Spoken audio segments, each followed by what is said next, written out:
How you doing, everybody? Jeff Joniak and Tom Thayer from PNC Studios here at Hallis Hall. Week 7 is aboard, and we bring in the Tampa Bay Buccaneers, or I should say, they bring in the Bears down in Tampa.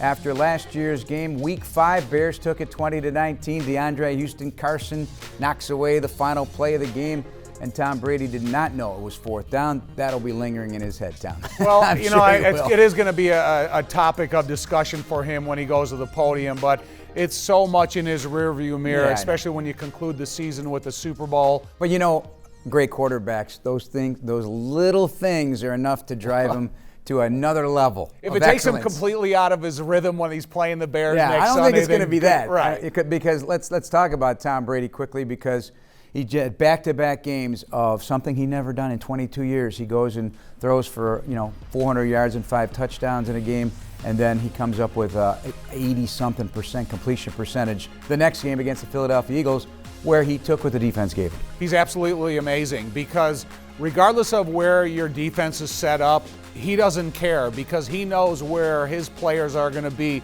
with such efficiency that he can make the throw. He can have a predetermined spot that he's looking to go to on the field. He's got a good running back in Leonard Fournette that's really helping out this team.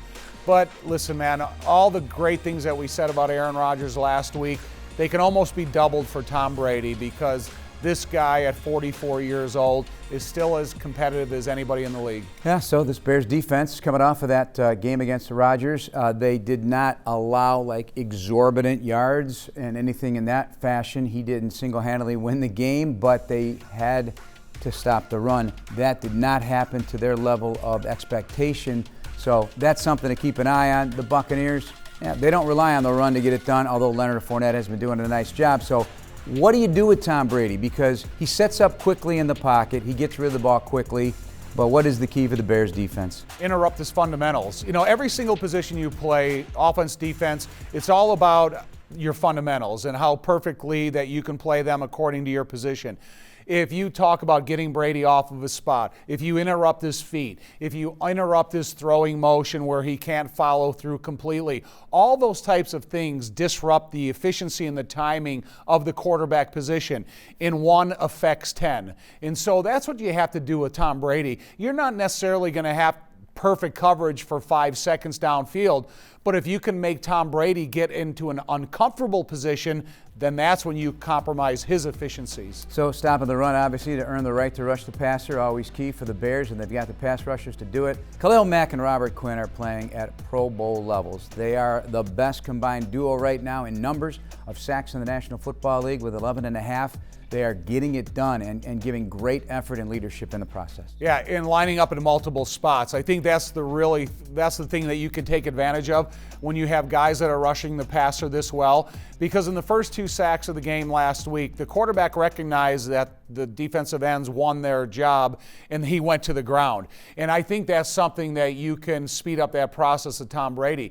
But again, you got to be complemented by those other defenders on the interior of that defensive line. There's got to be some center guard awareness by the offensive line of the Tampa Bay Bucs when you're looking at how you're going to protect against the way Sean Desai puts his talent up front. And again, it's not always in the same spot twice, but Robert Quinn, Khalil Mack are really doing a nice job. Very good offensive line for Tampa Bay. The leader of the whole operation in terms of attitude is Ryan Jensen, the center. He will play through the whistle, the echo of the whistle, and he'll get after you a little bit for sure. I think he's the security blanket of this entire offense. I know everybody talks about Tom Brady and how great he is, but look, man, this center gets it going. He's got a downfield attitude. If he has that combination block where he's working with an offensive guard and he's going to that second level, linebacker, you better get on it, because he's going to try to drive you into the ground and he's going to finish you with you on your back. Well, if you love linebacker play like I do, Roquan Smith right now playing at a super elite level. He's playing super hard. He is all over the field. He comes in, if it's a big play down the field, here he comes flying in trying to get to the football. He's playing with such vengeance out there. They have those linebackers too in Tampa Bay. This is a game where linebackers are going to tell a big story. Todd Bowles, the defensive coordinator of Tampa Bay, does a nice job of designing defenses depending upon the offense they're playing against. Roquan Smith, I don't really think this is a surprise. No, it's because not a this surprise. is what we It's an elevation. Right, No, this is what we expected out of him. We expected him to be in the conversation of the top 2 or 3 interior linebackers in the league. So to me, I expect him to play better, and I expect him to make the types of big plays that he has been. Devin White, Lavonte David, and of course Shaq Barrett rushing the passer. And they got a rookie, Joe Tyron Sharonka, who's doing a great job as well for Tampa Bay. All right, let's flip it and see what Justin Fields will be looking at from an offensive point of view for the Bears. Still, that running game is grinding. Khalil Herbert, way to go, my man. Outstanding performance, and really probably earned himself a lot more playing time down the road here. Again, you can never have too many running backs, and I think with the trio they have right now and guys waiting in the wings like Artavis Pierce and Ryan Nall, but what they got out of Khalil Herbert and everything that's asked of him, because he had great vision. He was a good outlet receiver at a moment's notice. He was able to bounce plays to the outside and then go north and south. I think that's his concentration, is no matter how he gets to and beyond the line of scrimmage, then he goes north and south and seeks out that first down marker. So the Bears are really fortunate to have a guy come in, and you don't have to change anything in your play designs when you have Khalil in the game. An outstanding outside zone runner that fits what the Bears are trying to do offensively.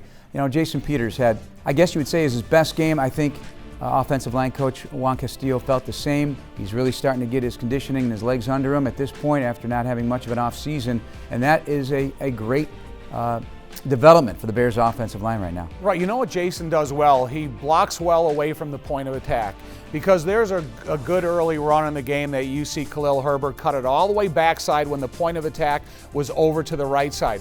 But because Jason Peters sustained his block for so long, he caved in the entire side, and boom, vision took you to that hole. So, you know, they need, and I'm not going to call him a father figure. I'm only saying it because he's older than the rest of the players, but he's a really good football player. So his continuous development is really important for young guys like Justin Fields to see his work ethic, but for all these other offensive linemen to complement the big guy. Special teams, the Bears special teams unit still continues to do great things. We got to say, hey, Jakeem Grant, way to give it a go, man. He hurt his ankle on a nasty hit on the sidelines in front of the Green Bay bench, but that kid is tough, man, and he brings excitement every time he touches the ball. So I'm looking forward to his return, hopefully this week, and really helped out that field position game. Me too. I mean, he is a tough guy, and I think he's gaining so much respect by the opponents of the Bears because Chris Tabor has really designed a nice scheme for these guys to have the ability to take the ball out of the end zone on kickoff returns if they see fit. And he's hard to determine exactly where the point of attack is. He can start in one direction and take it along the width of the field. Grant is really a nice surprise that had an immediate impact from the minute he got here. And I like to explore the options and the opportunities with him and see even bigger plays. As Tabor says, get that first down. He had over 100 yards in returns last week. That's going to wrap us up for our look at the Bears and Buccaneers. We'll have it for you on WBBM News Radio 105.9, starting with a noon pregame show with Ron, Jim, and Jay, and our kickoff at 3:25. For Tom Thayer, I'm Jeff Joniak. Thanks for watching.